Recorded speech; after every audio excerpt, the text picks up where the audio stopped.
Let me show you how we can navigate on iPhone 17 with the VoiceOver. So first of all, we're gonna open settings, and if you choose accessibility, then you should be able to find the VoiceOver.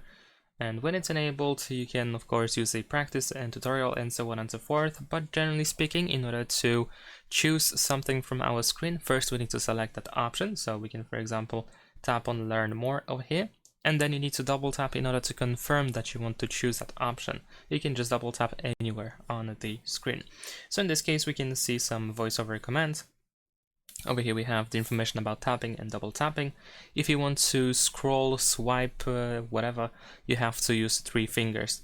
So we can swipe with 3 fingers up, down, left or right to scroll the page.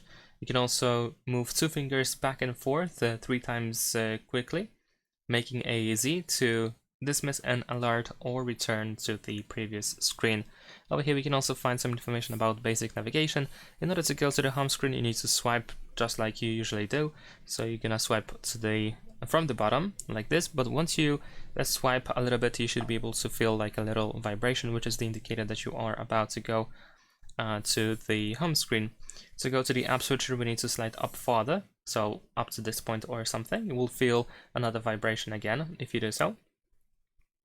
To go to the control center, you need to swipe from the top, and it is pretty much similar to the home screen. If you just feel the vibration, then it means that you will close you will open the control center. And for a navigation center, you need to slide down further. There we go. And that is pretty much it. Thanks for watching, leave a like and subscribe.